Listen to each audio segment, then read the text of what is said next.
Welcome to the Learning Can't Wait podcast, a Full Mind production.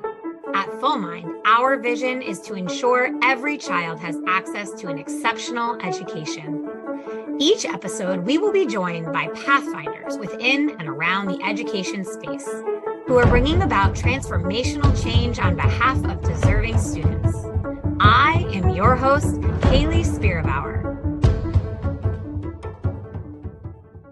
Welcome back, everybody. I am so excited for you to join me here on the Learning Can't Wait podcast today. Our guest was recommended by Chelsea Waite from season 4. She is a colleague of Dr. Steven Weiner from the Center on Reinventing Public Education. I love when we have a recommended guest. It always makes for a fun conversation. Steven, welcome to the Learning Can't Wait podcast. Hayley, thank you so much for having me, and it's great to be here. I also really appreciate the doctor title there because it's been actually just over a year since I was allowed to be called that. So, thanks. Incredible. Well, happy almost 1 year anniversary. Yeah. And let's dive in. All right, Steven. So I want to know, how did you come to be the personal and professional version of yourself? Yeah, it's funny that you mentioned research kind of off the bat there and like what that means, because I started my journey in education, I guess, after my formal education as a student. I almost immediately went into the classroom as a teacher. This is like coming up on almost 15 years ago when I started teaching, and I taught physics mostly. I taught earth science as well, and also some mathematics at the middle and high school levels. And it was actually something that I think for a lot of us, like, you go through your life and it's like the one thing you were like, oh, I'm never going to do this. And it's like, I definitely did not plan when I was like younger that I was going to be a teacher, I was going to be a middle or high school teacher. And in fact, I think I remember in middle school being like, oh, there's no way I could ever do this. This is such a hard job. But I ended up doing it and teaching science, which also sort of was like my initial career trajectory was to go into physics. I thought, man, I'm going to do research and I'm going to discover dark matter or something like this. And what I learned was that it wasn't. I think I learned it too late in my own educational trajectory, which is like that field just wasn't for me, and I was much more interested in helping other people learn and helping them kind of build their own sense of wonder about the world. And so I did that for a few years, and it was a great education. Probably the best education for me was being a teacher, both with regards to like learning how people learn and learning myself about the subject matter, frankly. But to your question about like what made me the person I am, it was just realizing how flawed, frankly, the educational system was. I remember having moments in my probably 4th or 5th year teaching where I just had this like deep crisis of like, what is a grade? What is a percentage? What does a test mean? And why is it so hard for students and parents and teachers to separate out the student from the learning that the student does? Meaning, like, why is it so hard for us to not recognize that, for example, learning how to do the quadratic equation in math, it's not a personal thing. It's not some deeply set thing. It's a learned skill, right? And I started to really wrestle with like big fundamental questions around like, how does assessment work in education, especially at the higher level? And I started to come up with, and this is getting maybe a little in the weeds, but I started to come up with like a real working theory around the fact that education is so abstract when you are at that level, and you get a test and you take a test on a whole bunch of random facts, and then you get back a grade. And it's so much easier, unfortunately, for students and parents to just say, oh, I don't really know what this means for my skills, for my personal like individual growth on any particular thing. It's like, I'm a math person, or I'm not a math person, right? What does an 83% mean? Well, it means a bunch of abstract things, but eventually it just means I'm kind of okay at this subject. So I got very obviously disillusioned by the sort of abstraction and the way school makes students feel bad about themselves in an innate way and not give them a sense of empowerment to improve their learning and their abilities and take like an asset-based approach. So I can skip ahead a few years and say I jumped ship from formal education and worked for a few years at a science center where I was very much into the maker education movement. And that, of course, is something that's sort of the opposite of school in some ways. It's about students having very specific, often fun ideas about what they want to do or learn or make, whether it's with like high-tech stuff like microcontrollers and coding, or if it's something, they just want to build a treehouse or they want to learn how to knit.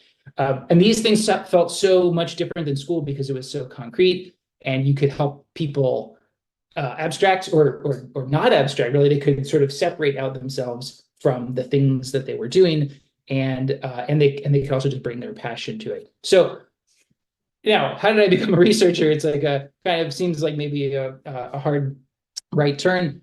But what I learned in both the formal and informal education systems is that there are these big institutional challenges. In school, people don't think school can or should be fun, can or should be student-led, students' passions driving school. It has to be this kind of rigid, top-down, highly dictated thing. But on the other hand, you go outside of school and you have people who are just not, they don't like accredit this work as real learning. Like what happened I helped put together a makerspace at a science center. And it was just not something that people saw as real, like rigorous education. So both of these things put together really drove me to go back to school and study kind of the institutions of education and why they are so hard to change. And that was my trajectory into grad school, but it also drives me now because I ask these same questions literally every day, which is why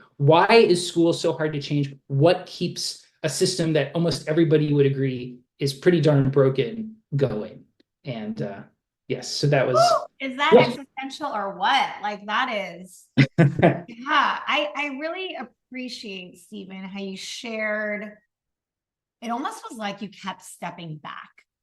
You kept stepping back to look from further away at the problem. And now you do this work that is really centered around understanding the problem. It's, education is so nebulous and nuanced. I appreciate what you said here about how abstract it is. I never thought about it that way, but it really is.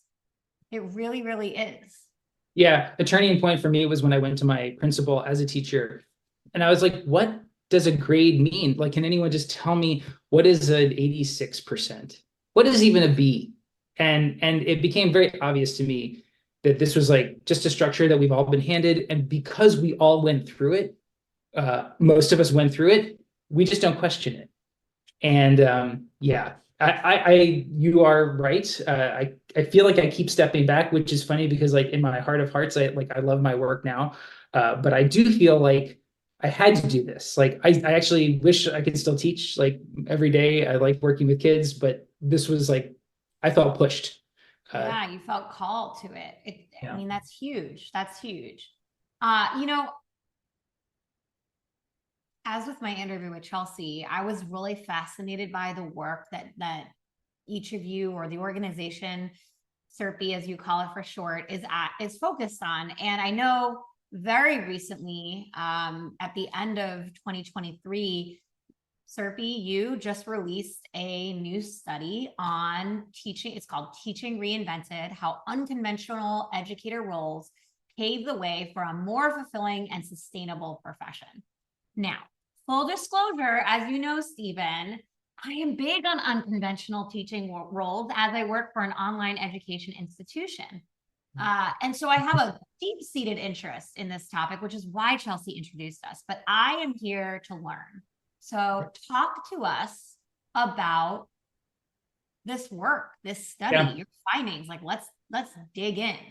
Right. And well, for people who don't know what SERPI is and the Center on Reinventing Public Education, I just remember when I came across the opportunity to work with them in, I think it was early 2021, and I just saw their name and like what they did, which was this sort of amazing intersection of just really thinking boldly and bravely and questioning the fundamental assumptions of what education is, but doing so in a way that's like directly tied to policy and to research, but also to the practices of what like educators are doing and what leaders, superintendents, principals are doing. So they kind of have their we have this very broad perspective that like links policy, practice, research, all in service of like a very bold idea, a very bold mission around not being afraid to step back, not being afraid to question the kind of fundamental assumptions, the things that we just take for granted about education. We like to say that public education is a set of ideals and principles and not a set of institutions. And this is, I think, something that like it just we embody it in all of our work, including the work that you mentioned around the Teaching Reinvented report. Yes, and I do know that you're very much on our wavelength around rethinking what it means to be a teacher. The report that recently released, and I kind of led the research and writing on, it was maybe on some level motivated or at least energized by my experiences as a teacher and just feeling like, man, and this is way before the pandemic, just thinking like, this is a very hard job. This is possibly the hardest job, and with multiple jobs buried into it. And I feel also like I was a quite privileged teacher. I taught, kind of a solidly middle class. I taught in charter schools with like fairly reasonable student to teacher ratios in the classrooms. But even given all that, it's a crazy role. It's a hard role. You're doing a million things, and you are also really supposed to be doing a million things differently for differentiating for all sorts of different student needs and interests and skill levels. Right there, that's a lot. It's so exhausting. Teaching is the hardest profession. Yeah. Right. And it's funny, I remember being a teacher and just every year the school year started, I was like, how did I do this the last year? You kind of get your sea legs, I felt like, every year. But right, so this report was born, I think, both out of the general sense that teaching is hard, but also the more immediate issues of the profession in general is like particularly in crisis now. Like it's always been hard, but right now we're seeing like some red flashing lights around. For years now, we've seen like the number of the years that teachers stay in the role, the attrition for like early career teachers is just getting higher, but also like the number of teachers getting into prep programs, teacher prep, is really, really dwindling. And the gap between teacher pay and other similarly educated professionals' pay, it's getting worse, which means you have like a penalty if you get a bachelor's or a master's in teaching versus a bachelor's or master's in like marketing or finance. So there's huge systemic problems. And then there's also just the problems of like teachers feeling even more burnout, even more demoralized, I think is a term that some researchers are using to talk about teachers just not feeling like they have a deep connection with why they're doing what they're doing, and the profession's like core, the things that made it fulfilling and special and meaningful are being lost. And on that note, and that takes us to this report, what we wanted to do is, because this is a qualitative report, we actually didn't want to necessarily do huge, big sample size studies of teacher, kind of do something big with like surveys or anything, but we wanted to dig in on the special places that we could find where systemically the teaching role was being reimagined. And we did find, although not like all over the place, not in great numbers, they're still quite rare, but we did find examples of both like big districts, but also small like companies and small micro schools that are really doing it. They are reimagining what it means on a daily basis to be a teacher. Not in some crazy way. It's not like, completely different. It would, I think, be very like identifiable as a teacher to some people, but in other ways it would be like some of these teachers just work from their homes and they have students come to their homes, or some of these teachers work in teams. And so they're kind of working with like 60 or 90 students at a time, but also with three or four other teachers at a time. So like there are all these different configurations that we found. And in addition to just finding these configurations with like teachers working in teams or teachers who are empowered to help drive the policies of their school, that was another leading educator kind of role, leading teacher role. What we heard was that teachers really liked these new roles. They were really really satisfied. And so we interviewed about 32 teachers, educators in all these different kinds of roles. And no matter where they came from, if they came from a different background, if they didn't even have a professional teaching background, although most of them did, we heard they liked it. Even sometimes if the work was harder, they didn't always know what they were doing.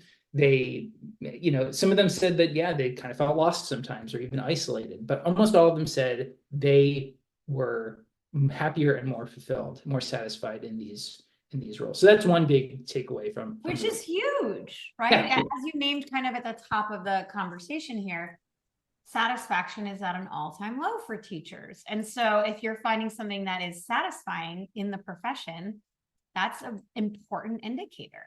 Right. Yeah. And again, like it wasn't, so right, first off, got to preface from the research perspective, right? This wasn't representative. This was a small sample size, and we went out of our way to find places that were doing different things, but we didn't go out of our way knowing what the teachers were going to think of these roles. And they weren't always, glowing reviews. Like there were downsides to the roles. As I said, some teachers felt isolated. Some teachers felt like they were kind of given permission to do innovative things and told sort of a little bit of how to do that, but then they didn't get kind of the systemic support they needed, because no one really knows what to do sometimes when you're doing something new. So it wasn't, perfectly rosy, but yeah, I mean, I think it says something when you have educators who are saying this is exciting, this is fun. People who we talked to one early career teacher who, after her first year, almost quit and said, "This is just too hard to be an elementary school teacher." It was right after the pandemic, and she was gently convinced to try a team teaching role in her school. Or actually, I think she changed to a different school in her district, and it was like night and day. And she became not only happy and kind of fell in love with her job, but also found herself learning from her peers and having confidence. And it was a real game changer for her to make that switch to a more unconventional role. Like any good researcher, you're qualifying that this was like not at scale and this is somewhat anecdotal. Yeah. But what does it mean? Like, what does it mean for the profession to find these places, these pockets of change? Yeah. What's the scalability of it? Yeah, and we asked a lot of the educators this question. I think it's a complicated answer. I do think first, though, we want to make sure we say like it was in pockets, but those pockets had a great range, right? So we were talking to parents who turned micro school leaders, right? Who during the pandemic just said, I want to kind of basically homeschool my kids, but also start a small school for other neighborhood students or family friend students. And then they ended up basically starting their own school. But then you also have old legacy comprehensive high schools pulling in at a systemic level team teaching, or schools in rural areas that are in a turnaround status, but the turnaround becomes a way to empower teachers to run those schools. So what that tells me is that, yes, this is rare. It's not happening as much as I think we would love to see it, these sorts of experiments or these changes happening, but it can happen almost anywhere. It can happen in public system. We had one example of a system in which they actually were working with the teachers union to change the teaching role for a certain set of schools. That's huge, right? Like this can be done. I think to say it can be done at scale, I think we're hopeful, and we see some of these places working in multiple schools. We see some of these systems, these unconventional roles taking place in a variety of contexts, but they can happen. And they can happen in the public system as well as outside in a kind of more, unconventional, outside the system learning environments. I met with someone for the podcast at the beginning of season 1. So this is like a year and a half ago. And they were a former governor, no named, because they never came on the podcast. They're a former governor, and they said that they think real systemic change is going to happen from a governor who is willing to take risks and think outside the box. How does that land with like even what you just shared here? Like, do you think it can happen at the school level, the district level? Do you think it has to happen from the state level? Well, I definitely can't take credit for this idea because I feel like this is a refrain you hear for decades now in education reform, which is it has to happen everywhere. Like, yes, I mean, we have evidence of governors of states passing legislation where they give schools and districts permission to do things differently.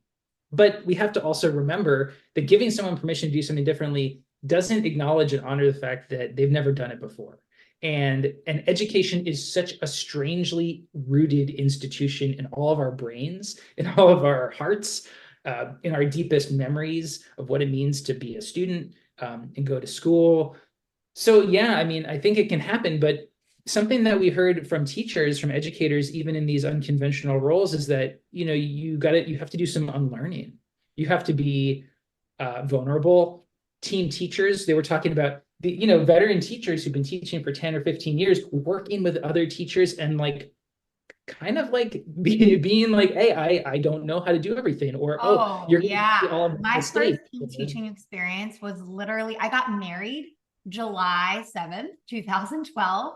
I started team teaching with, hey, Jen Jenkins, if you're listening, Jen Jenkins. 2 weeks later, we began. And I said, I got married twice this summer. Like I had been teaching for however many years, I think like 8 years, 7 years at that point. And I was like, I have to unlearn everything I know about being my own person in the classroom. Right. It was wild. Yeah. And so like, I think that, yeah, I appreciate when a governor comes on or, a politician comes on and says like, this is only going to happen if I do something. But, there's great research. I don't know if you've heard of the book, what is it called? I think it's like The Black Box of the Classroom. I think that's Larry Cuban. I could be getting that wrong. But Larry Cuban has been writing about the idea of reform without change for years. The idea that we are constantly from policy asking teachers and principals to change things or measure new things. And that doesn't quite get to the heart of changing the way a teacher or a principal or a parent or even a student at a certain age has come to expect the system to work and understand their role in it, right? Like to go from like, this is my kingdom as a teacher, my classroom is mine, to being like, I'm going to share it with 2 or 3 other people. And we're going to all like have a say in how each other is teaching and what we do. Like that's a huge paradigm shift. Huge. Or on the other hand, being like, I'm going to start a micro school in my community and I'm going to invite in some people who maybe weren't formally trained as teachers to work with students because they have other skills, like they're small business folks in the community. They run a coffee shop or they run a, other things, or they are an engineer and they're going to work with students. It's all, I think this is why this is all so hard, because having the policy, having systems supporting educators is important, and having people support these changes, but then just wrestling with our own images of ourselves and our identities as educators, it's hard. It's like really, really hard. So hard. I'm actually now really reflecting on your comment that all the people engaged in the system have to buy into the system. And I'm specifically thinking about the role of families in that. Yeah. It's funny because I, like you, have worked in public and public charter schools. And with there's like a different expectation in many charter schools for how a family engages in the school day. Example, like parents having a teacher's cell phone number. In a public school, no way. In a charter school, yes way. And so I'm even thinking about that and what implications there are. I mean, if it were to be system-wide in a public school, you'd really have to help engage families in the understanding, the research behind the decision, and the way that supporting a student and surrounding a student is most impactful. Yeah, and I can point to, I would direct you to some other research that we were doing at SERPI. There's a relatively new program, although it's actually sort of been in the works now for over a year, called the School System Innovation Grant. You can find it online, and this is a program where we kind of helped select for funding, but then we're also doing research and learning around 11 school systems, mostly districts, but also some charters, who are trying to make large-scale systemic change. And one of the things that when we were designing the criteria for like who are the right places to look for, what are the right systems to bring into this program who are like right on the cusp, who are ready to make change. Well, we wanted to know, like, have they been working with stakeholders in their community? Have they, to what extent have they brought in parents or students or community members into the conversation? And do they have like a system to continue that? Because it can't just be this one, like, hey, we're going to go and reach out and get your thoughts on like a survey or something, and then do the thing we want to do. It's like, how do we really engage people continuously through the process? Because I think another issue when we think about change is we don't realize that every year in a school you're bringing in a huge new number of people, right? And then a bunch of people are leaving. You have to consistently educate people on a regular basis. Oh, yep. Yes, man. This work is challenging, Steven. This work is so challenging. Yeah, it certainly points to why we're still wrestling with this beast of systems change in education, I think. Mm-hmm. Wow. I could talk for days about this topic. I really Same. Yes, for sure. I mean, you study this is your whole job, so I understand. Right, yes. As we're kind of rounding out a particular portion of our time together, I feel like it's a good time to ask you the question: what advice would you give a teacher starting their career today? I find that this is an extremely difficult question.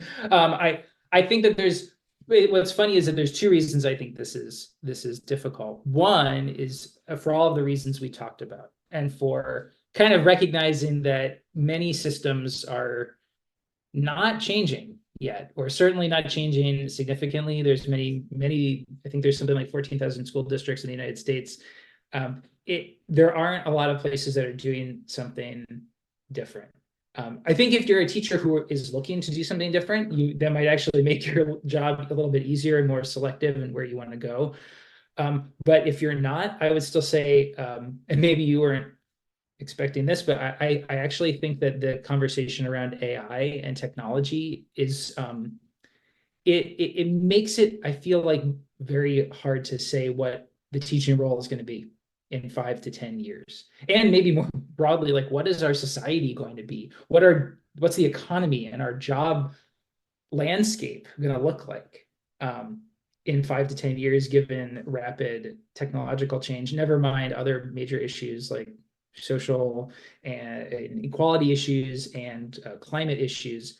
I think being a teacher right now means, honestly, you better be ready for change. So and true. Yeah. So true. I it's funny. I talk a lot with colleagues about how the world is different today than it was a year ago, but it is going to be very different in 10 years, and how the education our kids are receiving has to change in order for the students to be prepared for that. But you're right. It goes back to teachers, because what they teach will change, how they interact with technology. And we don't even really know what it looks like yet. We have an idea, but we don't have a real granular picture. Yeah. I would say what I was teaching, just frankly, what I was teaching 10 years ago was also pretty outdated. Like, it was not, I don't think of the stuff that is happening in schools right now. I mean, this is a huge generality. And I think that a lot of the school districts that we're looking at SERPI, and the states and the districts that are looking at like developing portraits of graduates and kind of reorienting towards competency-based education, I feel like they're starting to get it. They're starting to like become relevant for students. But yeah, I mean, with the AI and other technological and sort of global challenges, I just don't know if we know. I mean, school is based on this idea that like there's a pretty stable world, and we have 10-ish years to prepare students for a stable world. If that's not true anymore, what does school look like? And how much different is it going to look? Because you have these like very rigid courses and these sequences that never change over decades. Like, can that really continue if the world is changing the way it is? My desires for starting a micro school are only inflamed after our conversation. During the pandemic, all my friends were like, can you please just start a school? And yeah. I'm like, no, but yes.